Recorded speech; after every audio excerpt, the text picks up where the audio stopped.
Good evening and welcome to the British School and to the penultimate lecture in our series accompanying the annual master's course in the archaeology and topography of the city of Rome. Before introducing tonight's speaker, I'd just like to say a few words about the sad loss of Amanda Claridge, who died on May the 5th.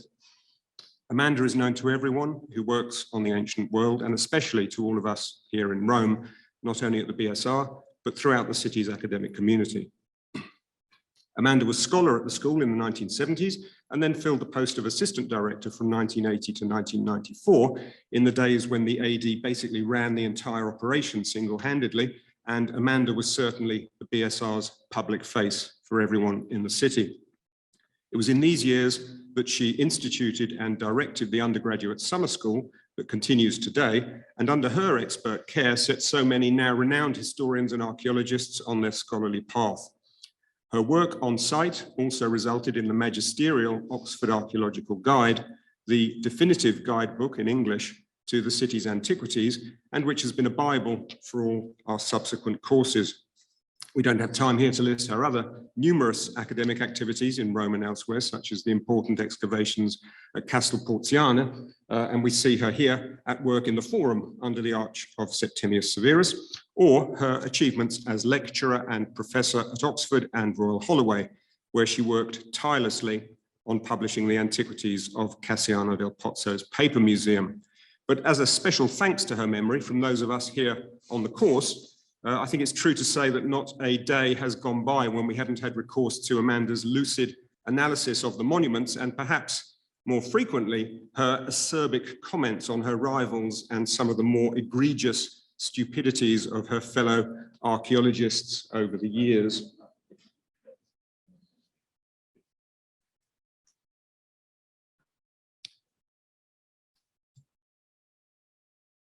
Tonight's speaker has charted a very similar path to that of Amanda in her early years. Olof Brandt, like Amanda and many of us here in Rome, is a naturalized Roman who moved here to pursue his studies and love of the city's antiquities.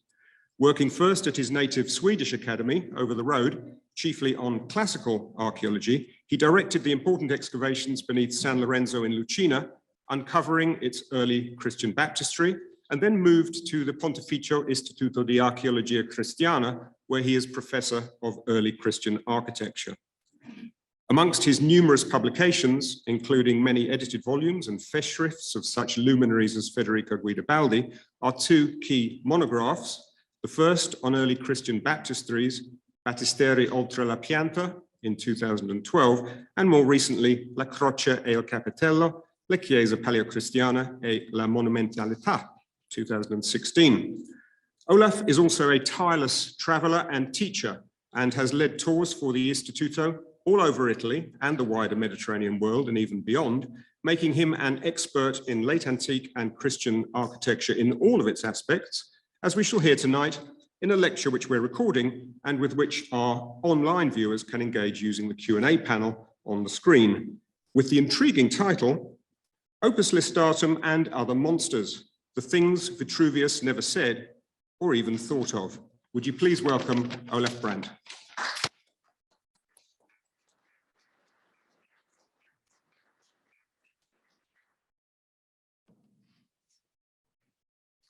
Thank you, Robert, my old friend Robert, my young friend Robert. Thank you, Abigail. Thank you, British School. This is a great honor to be here. It's a pleasure really to be here again, I can say. It is also an honor to be associated to this, to have my modest talk associated to this commemoration also of the great Amanda Claridge. This is a great occasion for me. I really appreciate it to weather some of the things I have been going around talking about to my students and to myself for years. About things on which I'm not really the biggest expert. But then you get older and you think, who cares? I mean, I can always say something anyway. And if there is someone here who knows more than I would be happy to learn more about it, because that is what we're here to do. So this is mainly comes out of my discussions with my students during many years, and this is in the context of your Rome course. So where are the students? Raise your hands, please. Hello, students. This talk is for you. And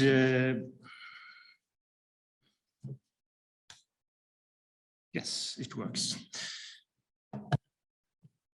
So we begin with these photos of the complex of Sant'Agnese fuori le mura, St. Agnes outside the walls on the Via Nomentana. Here, or there rather, I have spent quite a lot of time during the last 30 years of my life with students visiting this complex of Sant'Agnese.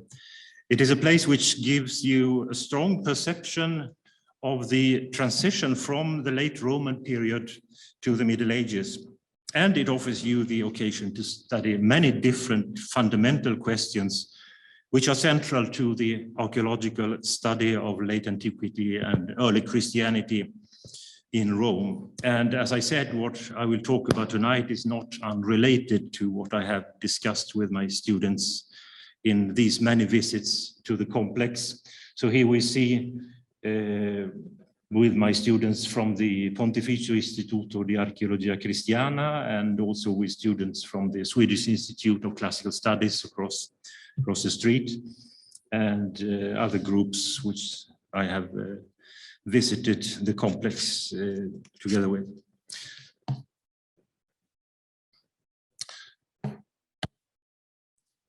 One of the most frequent types of wall facing in late antiquity in the area of Rome and its surroundings is an alternation of courses of bricks and tufa blocks, which in Italian is normally called opera listata. And among the best known examples of this is the ambulatory basilica, the remains of the ambulatory basilica in the Sant'Agnese complex. A basilica built towards the middle of the 4th century. The basilica is dated by a lost inscription on the counter facade, the inside of the facade, signed by Constantina, the daughter of Constantine.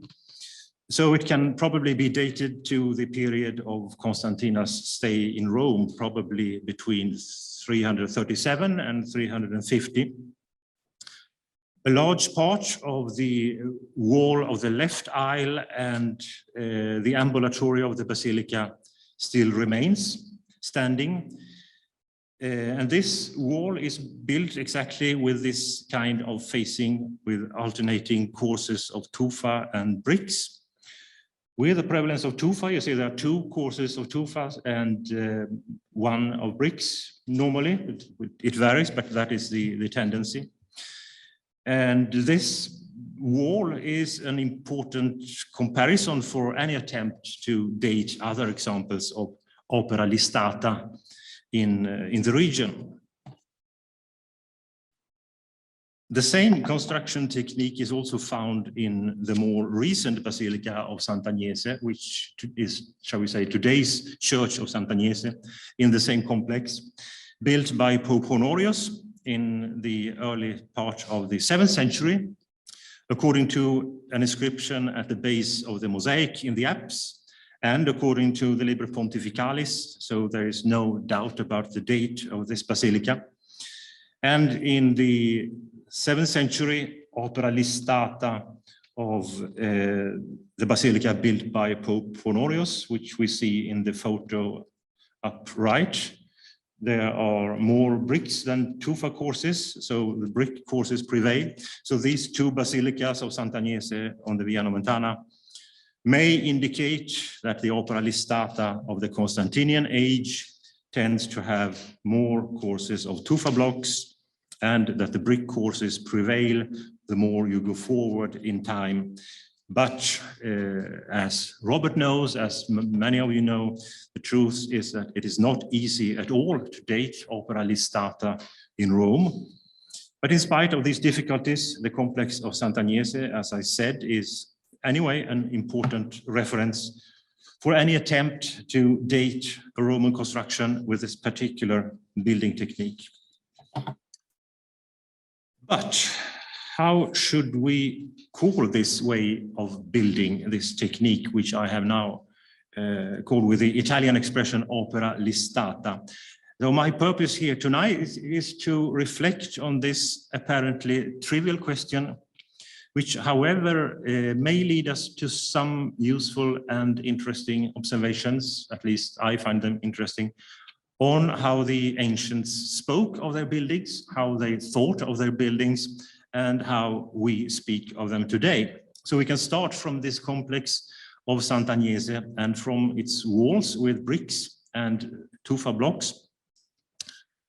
If we read what some important scholars have written about this complex of Sant'Agnese, we will find the most different expressions applied to this same building technique. The ambulatory basilica, which we saw in the first slide, was identified as such as a basilica only in 1946 by Friedrich Wilhelm Deichmann.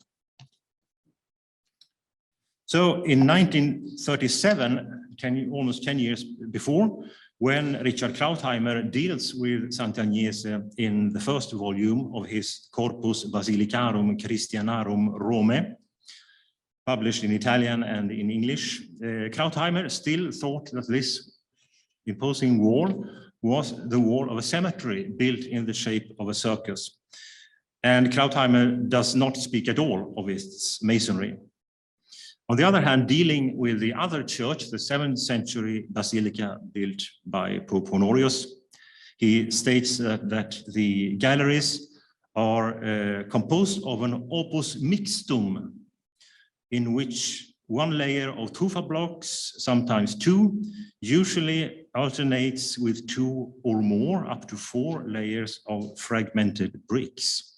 So Richard Krautheimer in 1937 calls this building technique with the Latin expression opus mixtum in 1937.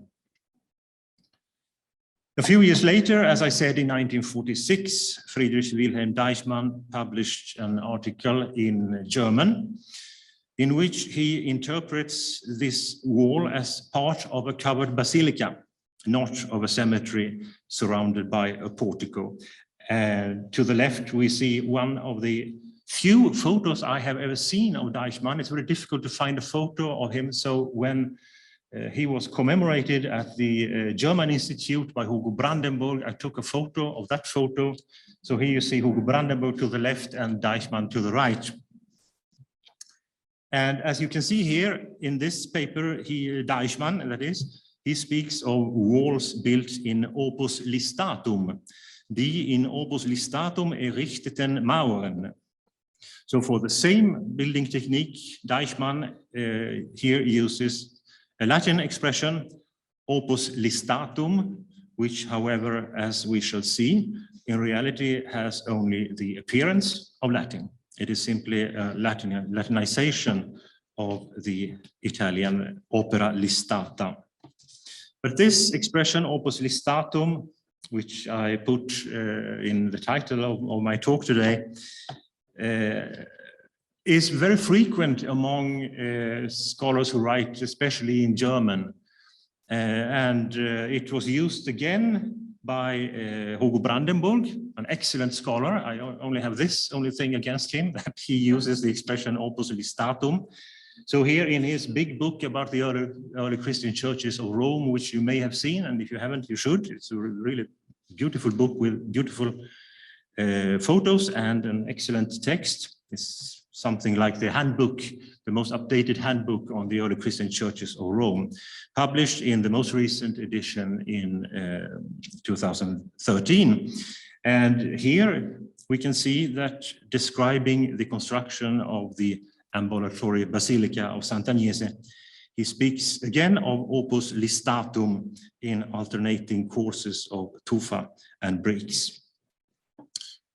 Among Italian language authors who have dealt with the complex of Sant'Agnese, we usually find the Italian expression opera listata, which I already have used myself here tonight. So we find it in an important study, not on the screen now, by Raffaele Perotti on the ambulatory basilica, published in 1956. and also more recently in a well-known handbook published in 2001, Handbook of Building Techniques and Materials of Early Christian Churches of Rome, edited by Margherita Cecchelli. But we can also find Italian authors who, like Ugo Fusco here in this paper, writing about Sant'Agnese, he uses another Latin expression, Opus vittatum mixtum, in this paper published in 2004. So this was just a chaotic overview of some publications which deal with this complex of Sant'Agnese. And this overview shows us that many different expressions have been used for the same building technique, actually for the same monument. One expression in Italian and several different expressions in Latin. In handbooks, Italian language scholars normally distinguish between the Latin expression opus vittatum and the Italian opera listata, as we can see, for example, in the collection of building techniques in the last part of Filippo Quarelli's famous guidebook, his Archeological Guide to Rome, reprinted in numerous editions during almost half a century since the first edition, which I think was in 1974. And when I was a student, came from Sweden to Rome, it was in Quarelli's Archeological Guide to Rome that I, for the first time, found this list of Roman building techniques. And in this handbook, Quarelli speaks of opus vittatum, or in Italian, opera listata, which he describes it as horizontal bands of bricks alternating with blocks of tufa arranged in horizontal bands. But as we have seen, non-Italian scholars, on the other hand, often use the expression opus listatum, a Latinized form of the Italian expression opera listata. We have seen it here dealing with Sant'Agnese. We have seen it used by Deichmann and by Brandenburg. And we find it also in other languages in the well-known study of Theodora Leonore Heres on late antique building techniques of Rome and Ostia, published with the title Paries, Latin word for wall, published in 1982, where she writes that what she calls block and brickwork is known under the names of opus vittatum or opus listatum, as if these were two synonyms. Occasionally, opus listatum is used also by some Italian scholars, as in this study by Valeria Rigini, published in 2005, simply entitled Opus listatum, by which, however, she means really something else, a construction technique with layers of bricks that go from one side to the other of the wall, which the author documents in northern Italy and in Gaul, starting from the 1st century BC with the Republican walls of Milan, while she calls the Roman type of facing, the one in Sant'Agnese, she calls that opus vittatum mixtum.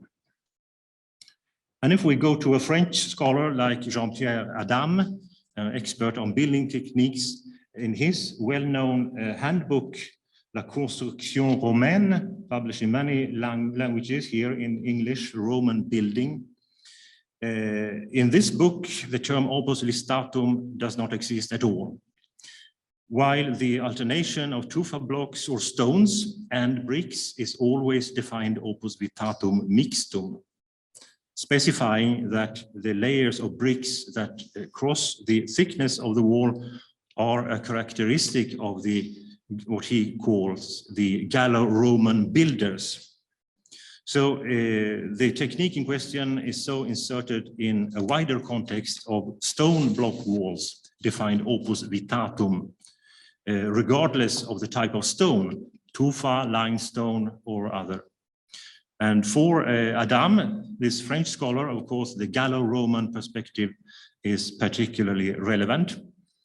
And he observes that Roman Gaul has known only two types of masonry, the simple opus vittatum and the opus vittatum mixtum. And in a fairly recent Italian manual, Marco Bianchini instead uses the Italianized term of opera vittata, an Italian neologism somewhat symmetrical to the Latin one of opus listatum. So what can we say? The terminological situation is confused. Is it possible to put some order and logic into this? I think it is, definitely we can. And I think it could be useful to go back to old Giuseppe Lugli, one of the most important Italian scholars in the field of the study of Roman building techniques as an instrument for dating ancient buildings. As you know, in 1957, he published his famous La tecnica edilizia romana con particolare riguardo a Roma e Lazio, 2 big volumes. This is one of the volumes in the photo. And especially to the introduction of this volume, one part of that introduction with the title Terminologia degli antichi sistemi costruttivi had already been published separately in 1950. Lugli begins with the 3 building techniques mentioned by Vitruvius. I'm sure the students are familiar with Vitruvius, 1st century BC, writer on architecture. The 3 building techniques, or rather 3 kinds of wall facing, which are incertum, reticulatum, and testacium.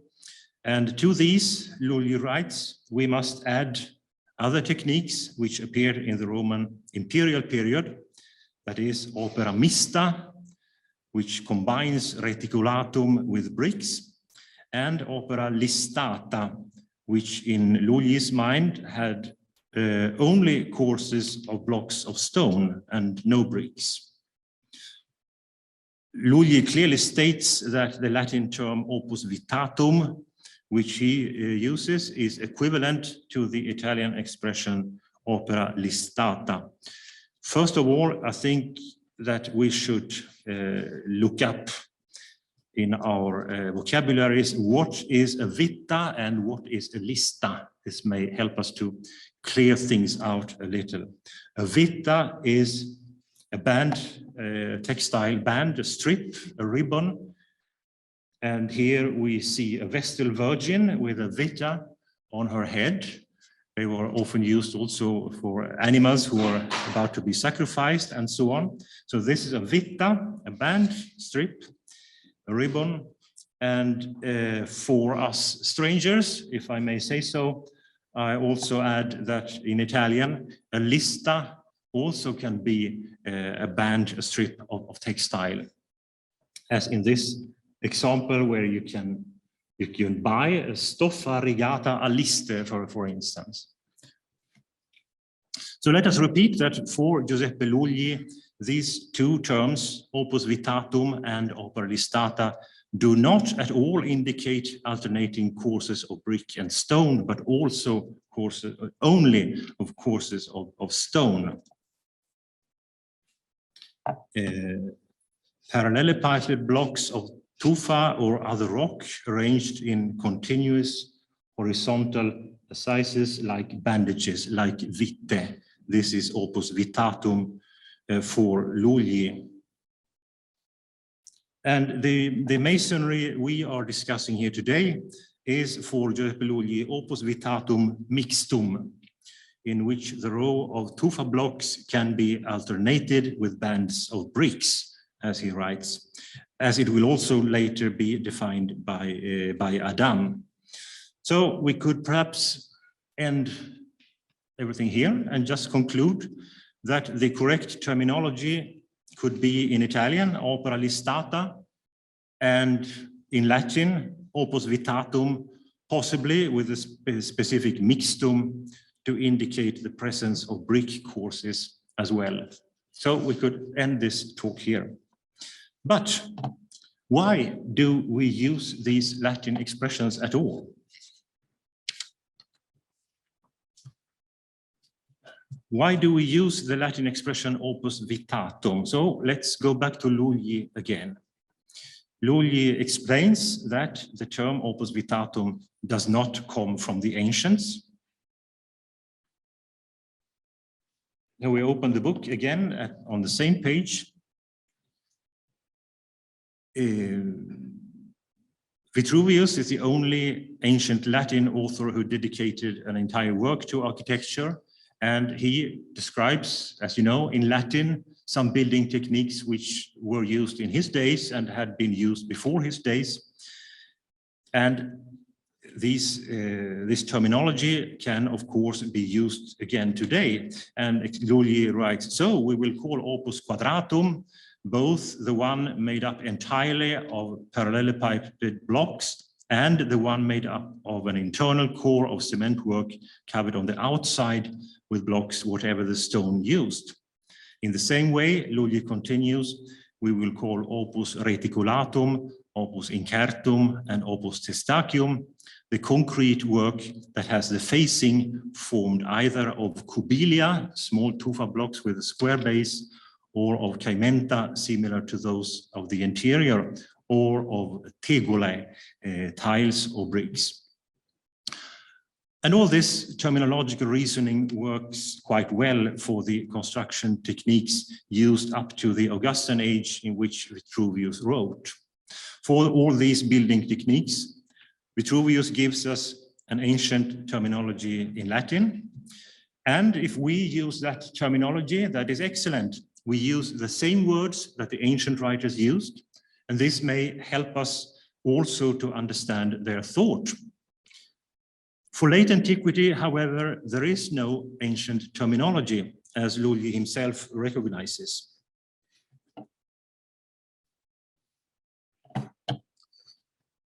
To the three techniques described, incertum, reticulatum, and testacium, must be added those that came into use in the advanced empire, which Vitruvius does not know, namely the mixed work of reticulate and brick, and the opera listata, so called because it is made up of parallelepiped blocks of stone arranged in regular layers. Very often, these rows of tufelli are alternated in variable proportions with rows of bricks. The end of quote of Lully. And as we have seen before, the Italian word listata in opera listata derives from the Italian word lista in the sense of strip, a textile strip. And this word does not exist at all in Latin. It can't be Latinized. And Lully must recognize that we do not know the ancient name of these latter masonry systems. Lully then expresses his opinion that it is a good thing to have a Latin word, even if it is not ancient. He writes, to use a single and Latin nomenclature, which is easy for everyone to understand, we will conventionally use the names of opus mixtum for the first technique and of opus vittatum from vitta for the second. And so Giuseppe Lully creates or codifies rather a coherent and ordered system of Neo-Latin terminology that puts some order in a certain terminological confusion. The confusion was definitely worse before Lully. We have seen above that in 1937, Richard Krautheimer used the term opus mixtum for what, according to this coherent system, should be opus vittatum mixtum. However, the order is not complete. Jean-Pierre Adam deals with the opus vittatum mixtum in the chapter dedicated to opus mixtum, not in the one dedicated to opus vittatum. So Jean-Pierre Adam follows a different logic from that followed by Giuseppe Lully. Now, apart from these systematization problems, the Neo-Latin terminology certainly offers an advantage. It can be used in all languages without creating misunderstandings. I am very sensitive to this. My mother tongue is a Swedish language. I often happen to write or teach in English, and it is obvious that the Italian expression opera listata cannot easily be used in other modern languages. At the same time, however, a Latin terminology necessarily carries with it a risk. The risk of seeming ancient, the risk of appearing true. And so the love for a Neo-Latin terminology, which perhaps was typical of the 20th century scholars, in this case creates a real misunderstanding.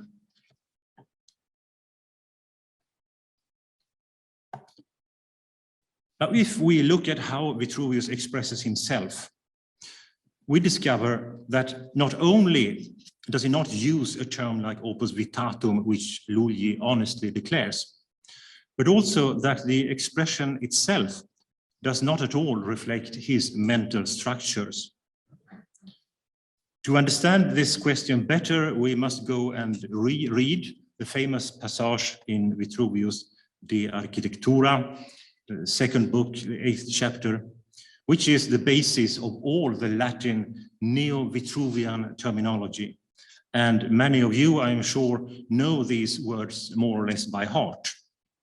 In Latin, structurarum genera sunt haec, reticulatum, quo nunc omnes utuntur, et antiquum quod incertum dicitur. What exactly does Vitruvius say in this sentence? It depends a lot on who translates it.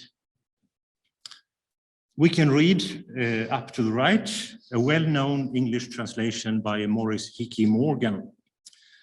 According to him, Vitruvius writes as follows: there are two styles of walls, opus reticulatum, now used by everybody, and the ancient style called opus incertum.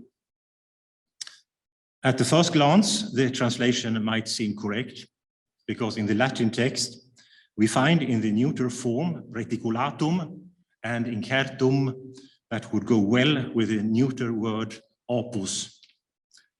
But on the other hand, on a more careful reading, it is obvious that the neutral form of reticulatum and incertum refers to the neuter word genus, which in the text appears in the plural genera.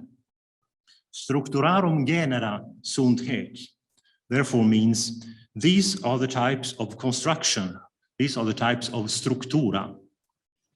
In fact, structura comes from the Latin verb struo, arranged in layers, and therefore to build. The same problem can be observed in translations to also other languages that I have checked. I haven't checked them all, of course, but I have checked also many French and Italian translations. They all translate with opus reticulatum, with one exception, which I found in the well-known Italian handbook on Roman building technique by Cairoli Fulvio Giuliani, which is much more correct because he doesn't use Latin at all in his translation. And if I may translate his Italian translation into English, we get more or less the types of masonry are the reticulate, which now everyone uses, and the ancient one, which has the name of uncertain. I think that the word structura expresses one very important aspect of Vitruvius' thought, an important category of thought, if I can say, the mental category. But the word structura is normally replaced without any comment with the word opus in the translations into modern languages. Also, an expert on Roman construction as Marion Elizabeth Blake translated in the same way, without discussion and without problemizing, She wrote, there are two styles. She translated Vitruvius again. She used the same translation. I think there are two styles of walls, opus reticulatum, now used by everybody, and the ancient style called opus incertum. Due, obviously, to the chronological limits of her study up to the Flavians, she did not deal with the late antique building technique, which we refer to here. But it can be noted that she speaks of block work, which she translates as opus vittatum, meaning like Lully and more recently like Jean-Pierre Adam, a masonry only of stone blocks without bricks. So most of the translations into modern languages use the Neo-Latin terminology systemized by Giuseppe Lully.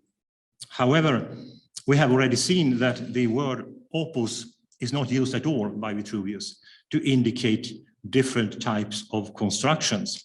He uses the word structura instead. This does not mean that Vitruvius does not use the word opus. He does.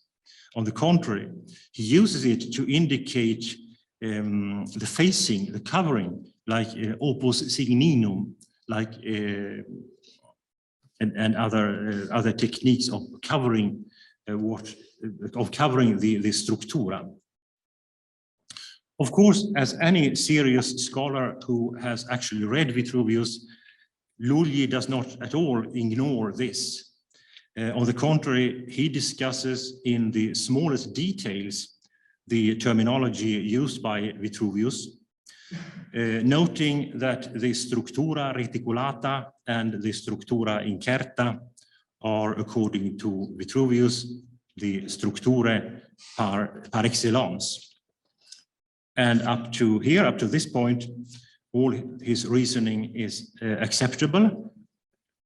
But on the other hand, I find it less easy to agree with Lully when he states that structura represents the inner core of the wall and the way it is connected with its external face. That is really not at all what Vitruvius says when he talks about what types of structura there are. His expressions structura reticulata and structura incerta obviously refer to the facing, although a reference to the core of the wall is certainly not excluded. And so it is less easy to share Lully's reasoning when he chooses to use the word opus anyway to indicate the building technique. He writes, to standardize the ancient nomenclature and facilitate the identification of the various building systems in modern descriptions, we will stick to the long-established custom of calling them all with the noun opus, having a particular focus on the external facing.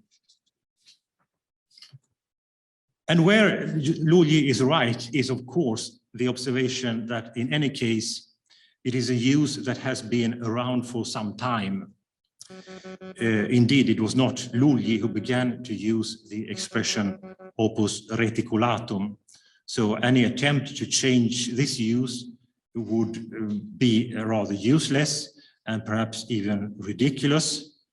It would be something you could expect from Don Quixote. We shouldn't even try to change this, I suppose. The terms opus incertum and opus reticulatum were in fact used already at the beginning of the 19th century by Antonio Nibbi. And in 1912, Esther Boyce van Deman, defined by Lully as a true pioneer in the study of the construction systems of ancient Italy as dating tools, Esther Boyce van Deman in 1912 recognizes that Vitruvius speaks of structura, but she prefers to use the word opus because, she writes, it is already in use. And she finds a justification of this in an imperial age inscription in Philippi, which attributes the making of a certain amount of opus cementicium to a certain pacius mercurialis. Lully observes that the term structura is of learned origin instead of the more current opus, as is also underlined by Cesare Brandi in an important paper dedicated to struttura e architectura. And this is true, but this, in my opinion, only makes this the term structura more interesting, because it is in a more refined language that more delicate nuances of thought can be distinguished better. So reading together Giuseppe Lully and Vitruvius allows us to make an interesting and useful observation, namely that Vitruvius, in his expressions, clearly distinguishes the construction and what covers it. He distinguishes between the structura and the opus. The Vitruvian concept of structura seems very close to that in Greek, the concept of oikodomia, used in Greek by Procopius centuries later in his famous description of Justinian's Hagia Sophia, the famous church built in the 6th century in Constantinople. Oikodomia, which comes from the verb oikodomeo, just like structura comes from the verb struo.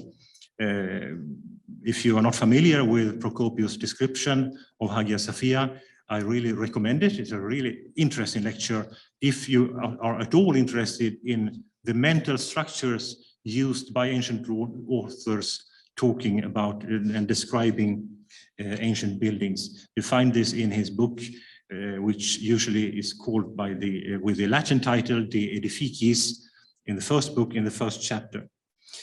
And this parallelism between structura and oikodomia confirms, I think, that the Latin and Greek languages very often reflect similar mental structures, even if they use different vocabularies.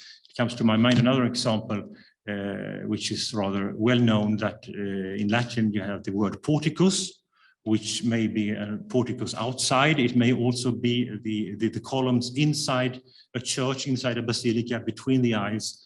And in Greek, the word stoa can have exactly the same meaning, both outside and inside.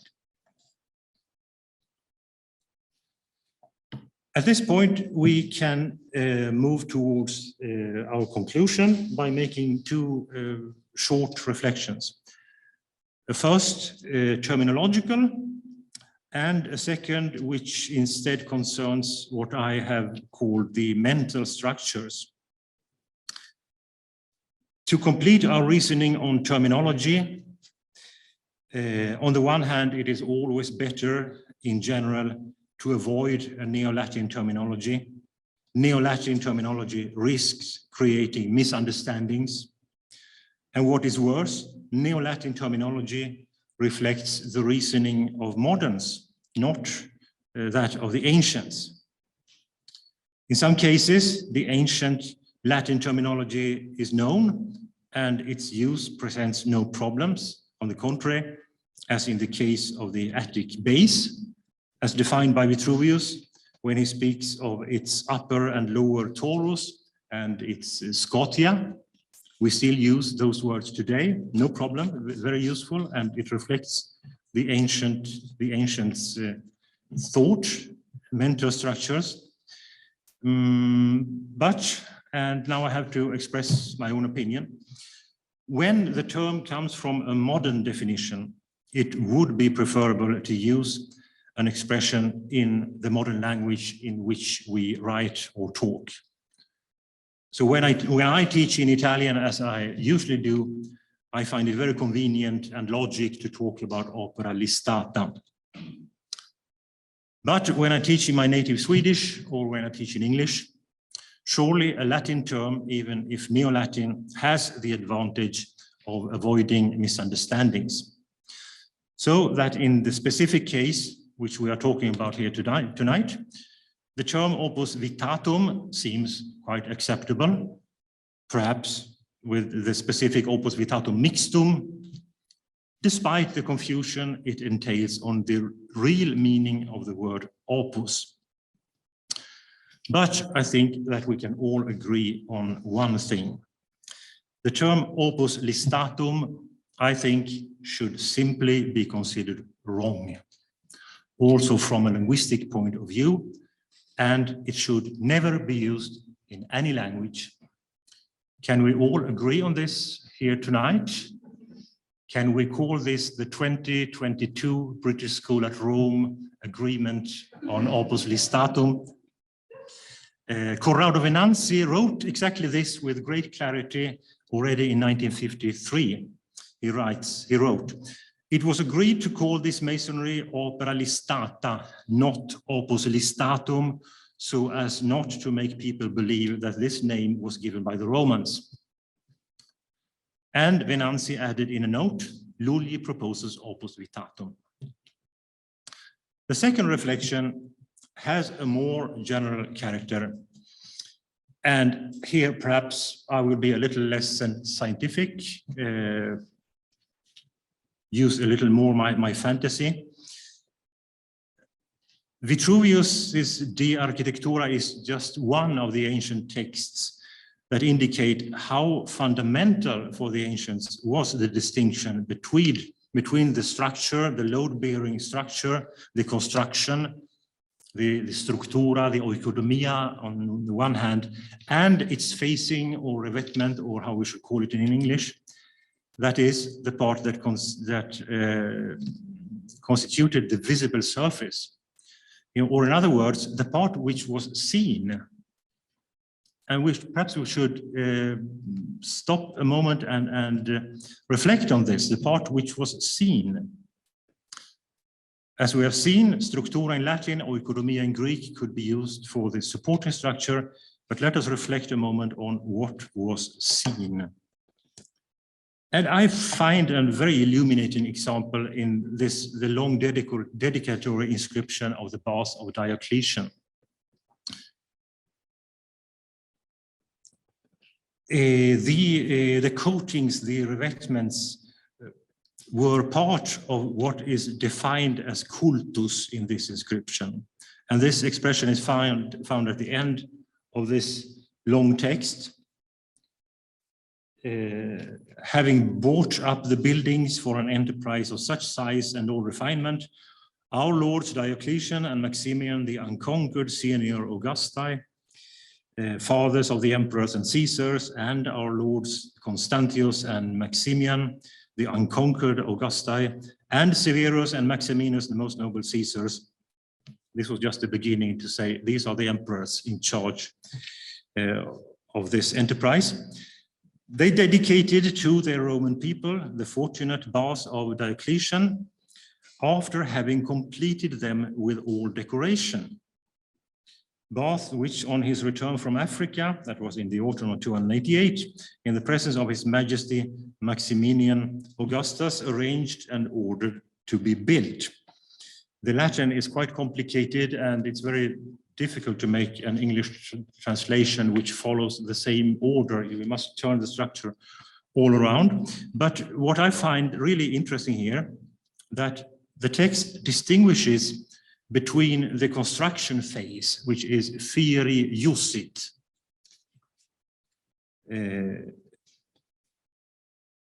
which was translated here like ordered to be built, fieri iusit. It distinguishes between fieri iusit and the phase of the facings and decorations, omni culto perfectas, after having completed them with all decoration. So this probably included the revetments of walls and floors with mosaics, marble slabs, opus sectile. In this case, opus sectile, the word opus fits very well as sculpture, including architectural sculpture, intending columns, bases, capitals, which often in late Roman architecture are really decoration, devoid of any structural function. So in this inscription, we find the word cultus, for what you could see, what you saw. And we are close to the concept of ornatus, which is used in the Justinian Code, Codex Justiniani, to prohibit the transfer of architectural decorations outside the city. I hadn't put it on the screen, but it says in Latin, si quist post hanc legem civitate spoliata ornatum hoc est marmora vel columnas ad rura transtulerit. If anybody takes away the ornatum, that is the marbles and the columns, and takes it to the countryside, he will lose this possession, and so on. So we have ornatum, which seems to be a synonym to cultus. The Latin word ornatus means not only ornament, but also equipment and clothing. And the word cultus can have many meanings. It derives from the verb colo, which means to cultivate, to work, to embellish, to honor, to worship. Many different meanings. So ornato, ornatus, and cultus. And cultus is particularly interesting because of its rich, its many meanings and its rich associations. We find it also in Ovid, the famous poet Ovid, in his little book Medicamina Faciei Feminae, where he uses the word cultus to indicate women's makeup. So again, what is that? The makeup is what you see, what you want others to see, just as the builders wanted people to see the marbles, the columns, the capitals, the opus sectile, the mosaics, and so on. This fundamental distinction between the construction on the one hand and its decoration on the other also brings to my mind the well-known instructions by the Emperor Constantine to the Bishop of Jerusalem, Macarius, for the construction of the complex of the Holy Sepulchre. We find this text in the Life of Constantine, Vita Constantini, written by Eusebius, his contemporary historian, where Constantine says nothing at all about the shape of the building, but the emperor expresses specific wishes regarding the columns, the marbles, and the gilded coffered ceiling. So the desires of the emperor concern only the cultus, not the structura. Something that Paolo Liverani has commented upon in an intelligent paper published in 2003. So to sum up, the difference between structura and opus, in my opinion, has something interesting to tell us about how the ancient perceived their buildings, the structure of the buildings and the decoration of their buildings. So these are some of the reflections that come to my mind every time I read the expression opus listatum, where it is difficult, as I have explained, it's difficult to know if listatum or opus is worse.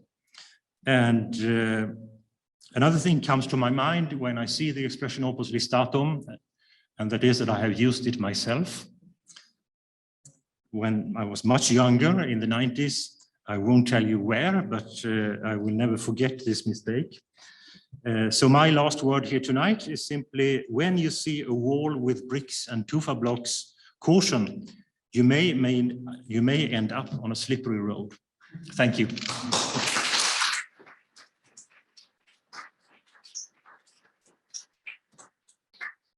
Well, thank you very much, Olaf. First of all, for everyone on the course, you've provided us with an excellent preparation for our visit next week to Sant'Agnese. But more importantly, for all of us, you've encouraged us to think again before we attribute things to Vitruvius, which he never actually meant, and in the case of Opus Reticulatum, even said. There's quite a lot to think about here. I have to say I've never used Opus Listatum, but I have spoken about Opus Vittatum But I think block and brickwork actually is even worse in English. But one of your initial comments about the Opus was that when it is used by Vitruvius, you think he's generally talking about what you see, the coverings of the walls. Yes. But when he talks about the two kinds of structure are reticular and incurtum, those are the things we see, we think we see, at least. No? Yeah, we see them. Yes. Because they are ruins. I see. So you think that this means, therefore, according to your inference, that that is a proof that they were always plastered? No, I wouldn't say a proof, but I think the general idea is this. That you wouldn't see them? Yes, I don't think they were intended to be seen generally. Oh, this is going to give us a lot more to think about here. I'm sure we'll have some comments from people about that. I mean, I don't think that they were intended to be decorations. Right. And then that's one question to think about, and I'm sure there'll be some people here who want to. May just add, I should have brought another slide tonight, which I sometimes show to my students, of a 19th century building, 19th century shop with a brick structure, where the bricks are covered in plaster, because still in the 19th century, the brick wall was not intended to be seen. It was intended to be covered by something else. On the one hand, and on the other hand, a photo which I took recently in the Stazione Termini, which is all built in modern cement and so on, where they actually have put fake bricks on the walls in plastic. So there they use a fake structura as opus, if I may say so. Ah, okay, like wallpaper. And again, I suppose the other thing about columns, which you are suggesting are ornatus, are usually, not always, but very much structural. But is it just because they're structural, but they look nice? But before we hand over the floor to contribute some questions, there's quite an interesting one from our online audience, Olaf, which relates to what you were talking about at the end, from Brandon Green, who says it's perhaps worth noting another instance of omni cultu, the Severan inscription on the facade of the Pantheon, recording a restoration that seems to have hardly touched the structure. Yes. In which case that would suit you quite Thank you very much. Yes. Do we have any questions from the audience here? We have Janet Delane. Do we need this thing? Yes, yes. I've got so many sort of questions and points of discussions, it's hard to know where to start. But to begin with, can I say thank you very much, because I have been battling against all the artificial opuses for a very long time, and it's really good to have it sort of set out there. There's this is a little bit off the side of this, but one of the things I find the most confusing in the use of the modern use of opus is the word mixtum, which you didn't really tackle, because it is used in so many different ways. What do you think we should do with it? Oh. I'm probably not the right person to answer that one, but I can just agree with you that there is a great confusion. And as we saw, Krautheimer used opus mixtum for the opus vittatum in the 1930s. I don't really know what to answer. I mean, it seems that the idea behind the word opus mixtum is that it is a mixture of bricks but with reticulatum, bricks and reticulatum, or perhaps reticulatum and something else. I don't know really how to define it. Because in the cases where I have read the definition opus mixtum, there is always reticulatum. So that seems to be the standard feature, the defining feature in some way, which is combined with something else. But I'm sure you may come up with a much better answer than I can to that. Perhaps this is just one of those things that we really should, like opus listatum, abandon completely to avoid endless confusion. Yes, I had recently had problems with the Opus mixtum, writing about the synagogue of Ostia, which has walls in reticulatum, but with corners and door openings and so on, in tufa blocks and not in bricks. And they still use the word opus mixtum, but then you have to have some kind of sub-definition of what kind of opus mixtum it is, and it becomes very long and very complicated. So perhaps, if I don't know if I understood correctly what you suggested, but perhaps we should simply say with our own words what it's all about, that there are parts of reticulatum with bricks or tufa blocks and so on.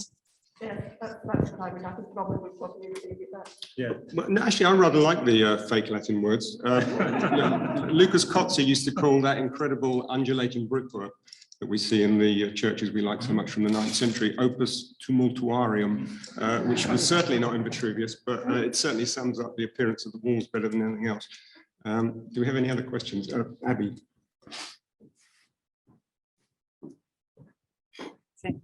You have to forgive me for asking a question because I'm not an archaeologist, but I enjoyed that so much because of the light you brought onto the figure of the translator, having been a translator of difficult text from a different period.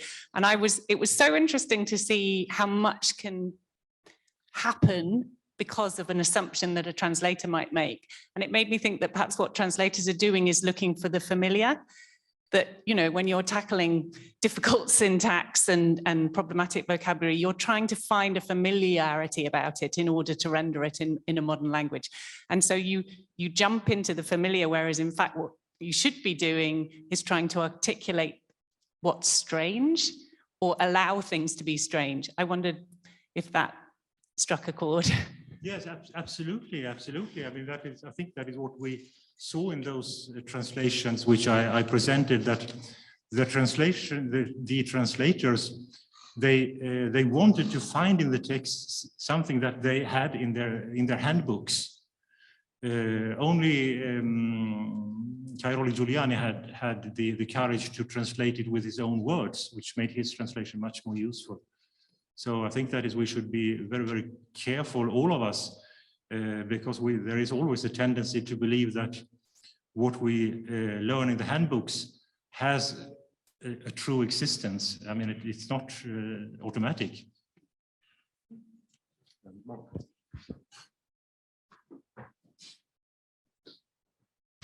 Thank you. I have a really short question. You showed us that term cultus, which is quite convincing in your description, but is it used by Vitruvius too? Do we know if he uses that term too? I'm not aware of him using it. And I'm ashamed to say it never crossed my mind to look it up, but that's a very good idea. Yes, thanks for the suggestion. Thank you very much. Gosh, there are so many question marks rather than answers after your lecture. The issue of terminology, which was raised, seems to me that what do you think builders, ordinary builders, would have done? Because the master builder, Vitruvius, writes for his patron, for a very high audience, and this terminology, whatever that was, would have been addressed to them. I wonder if ordinary builders, what would they have used in order to construct this kind of style? That's one point. Another point that came to my mind, a very pedantic one. If I were you, I would start by looking opus plus adjective, opus plus participle, structura, whatever was qualified with, and genus, whether it appears with an adjective or with a participle, first in Vitruvius, and then I would go back to Varro. I wonder if you have looked, because opus and genus plus adjective are very technical as formations. So I wonder if they are used in Varro's Re Rustica, which precede Vitruvius is the architectura. There were other points as well. I've written them on my hand. I can no longer see them. Well, I can tell you later. Thank you. No, that was a very good point and the interesting idea to look how Varo talks about this. As for your first point, if I remember correctly, what did the actual workmen say? Well, would have said. Yeah, would have said, and it may well be that they used the word opus. At least that is what is suggested by that single inscription which talked about opus caementicium. So that may well be, and of course you are right that Vitruvius writes for a completely different audience. His ambition is to show that architecture is a science. So he tries to demonstrate that there is a logic, there is a system in this. And so, yes, of course, we may, I mean, different approaches may be equally fruitful and lead to completely different results. I mean, if we want to know what words were used on the building place, that is one question. If we want to know the mental categories used by a thinker, so to speak, that may lead to completely different answers, which are equally interesting in my mind, in my view. And also puzzling. I've just remembered my third point. In the Vitruvian passage, this is very uneven. So he starts with reticulatum, which I would associate with structura genus reticulatum, and then he has a relative clause, which he says we are using this just now, and then he uses the word et antiquum, which is a perfectly normal Latin word. There is the reticulatum, and then there is the antiquum, but then he goes on to another relative clause, different to the other one, which is dicitur, is called incertum. And the question is, who is calling it incertum and why? Since the word antiquum could have been used.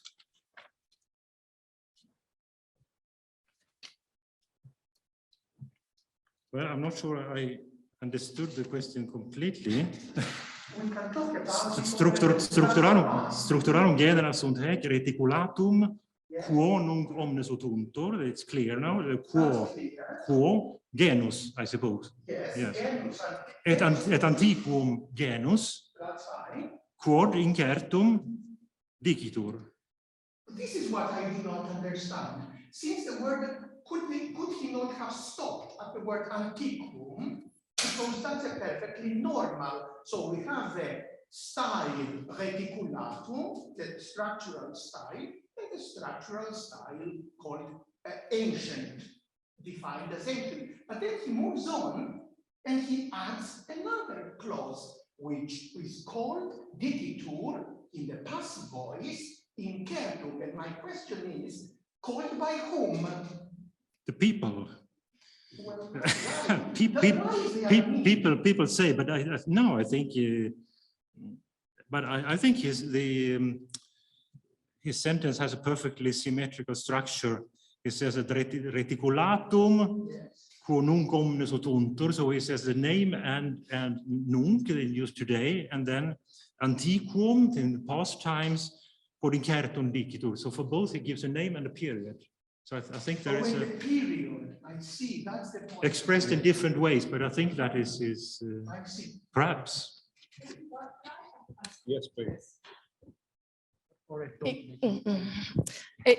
I think we can tie this back to what the builders say, because my reading of Vitruvius is partly that he is, yes, talking to an elite audience, but he's also talking to an elite audience who have to either as magistrates deal with approving work, or they're dealing with architects and builders themselves.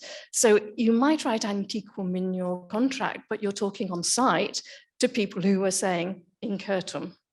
And that may be the one sort of link to what the builders, the actual builders really said. Yes, that's a very interesting point. That it also reminds me of what I found in Procopius, where he strives to use a literary, poetic language in his description, but then he also demonstrates that he knows the technical terms. So he says, it's like a mountain, and they call it an arch, or something like that. So this is also a good point, that some terms had to be recognized formally, so to speak, and then the authors could also describe what they thought about it, so to speak, or make a description of it. We have a useful note from Stephen Hayworth, who says that there is no cultus in Vitruvius after a quick search. So that's our thank you very much. We've almost finished. There's just one question I wanted to ask you, which is actually about the masonry as opposed to the expressions. The old question about why they start using this technique in Rome in the late antique period, especially in the 3rd and 4th century. Quick answer, why? Quick answer, they didn't, because they in Rome, they began to use it in the 2nd century in foundation walls, in the castra beneath the Lateran Basilica. We have that. And then, of course, we have it already in Pompeii. Why they use it? It's a way of, I think it's a way of saving bricks. I mean, bricks was expensive, and especially in the 4th century, I mean, as you all know, the brick production almost ended when Constantine left the city of Rome, and from the Constantinian period, almost all the bricks are reused, or at least taken from magazines, from storehouses.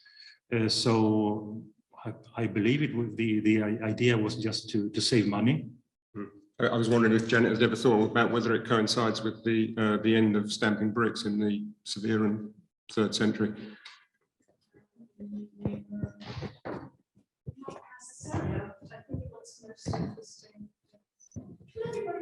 No, it's the online audience can't hear you, Janet. Scusa. The part of it that interests me is actually the tufa bit, not the brick, because the brick is reused almost from the beginning. So where everybody's used to reusing brick, but to use so much, and I was looking at your nice picture of Sant'Agnese, and all those tufa blocks have got rounded edges, they're uneven sizes. So somehow they are reusing blocks as well. And I think blocks are easier to lay than reticulate cubilia. And in fact, you find the reticulate pieces turned, as it were, flat edge on. So I think it is a way of reuse. Presumably there is more tufa around than there is brick, and it's quick.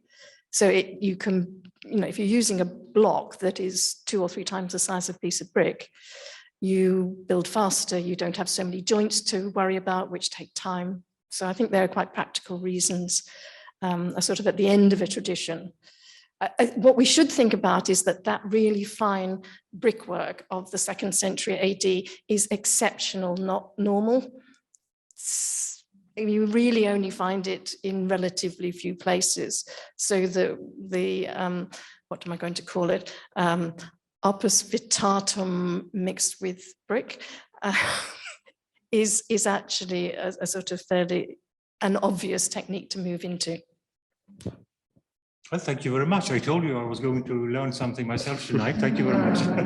Well, thanks very much. I think we can end it there. We've also learned that we never believed masonry study could be so entertaining. So for that, we will thank Olof Brandt and thank our audience and thank our online audience.